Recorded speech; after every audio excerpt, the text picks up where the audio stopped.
Alright, I'm back. Okay, now what you want to do, if you look here, I got some saves. Where's my whoops, wrong website. Where we go?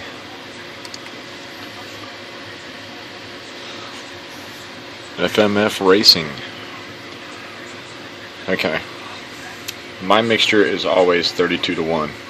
So if somebody tells you to adjust your fuel to oil ratio beyond 32-1, they don't know what the heck they're talking about, and they're trying to jerry-rig their jetting of their carb because I guess they don't know how to jet. I guess they don't know how to take out one little thing out the bottom, unscrew out your jet, and put in a new jet. I guess. I'm not sure why people do that, but never change that.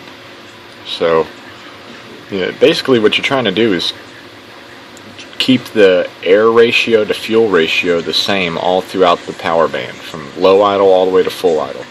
And the reason why that changes so all the time is because the density of the air changes with the temperature and the moisture and all that, and the elevation that you're at.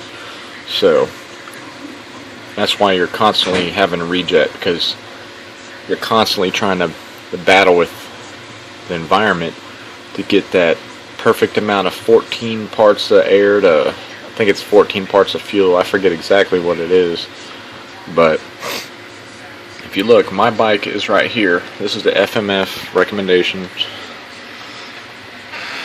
and most of these places are always done at sea level. I mean, all these recommendations and tests, because most of the races are done at sea level at summertime temperatures, 80s, 90s. So here's what they recommend. I run a 430 pilot stock needle and the second clip. 1.5 screw turns out. Okay. I got the nozzle jet that goes behind the main jet. Mine is leaned out from a S9 to an S7. So it's instantly, my whole bike is running way leaner. So I could throw a 400 on there and a 30 pilot, put in the stock needle, run it on the second clip at 1.5 turns out, and mine's going to be running way leaner than that. So what I done was I put in a 410, a 30 pilot, I put in the stock needle, and mine's in the fourth position, which is pretty rich. Well, I'm trying to get it to run rich. A little bit richer than normal. But this is pretty much the recommendations from FMF. Now, here's one of the most important things you always need for your bike, and they're free. Just download the thing. The Honda's user manual. Come on, freaking. Okay. Then you pull up your user manual. It's going to tell you everything.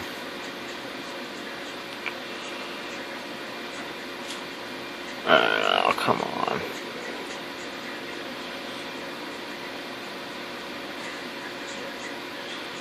We're getting there. We're almost there. So, well, I thought we were almost there. Should be there any minute. Come on. It's a big manual. You get them free online at usually forums. Hold on. What the heck, man? Okay, at least it stopped in the carburetor. Okay, perfect. So here we are. Mine's a 2001, so these are not my jettings. The numbers are way off and they're different and everything looks weird. But, okay, here's the chart. If you look here, it tells you the temperature right here, and it says what to jet it to, what size needle to use, the main jet and everything like that. And as you can see here in North Carolina, it's in gray. It says 1 3/4 turns out. That's the air screw, AS for air screw. The slow jet is the pilot jet basically, and it says run a 35.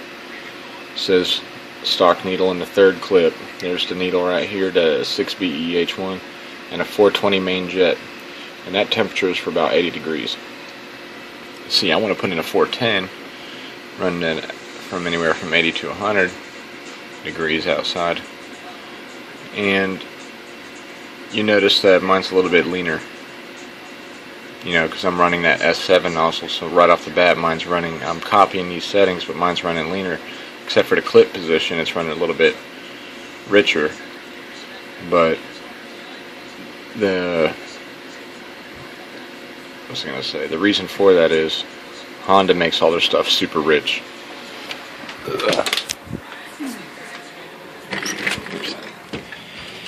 Alright, so Honda makes all their stuff super rich because they don't want people blowing up their bikes.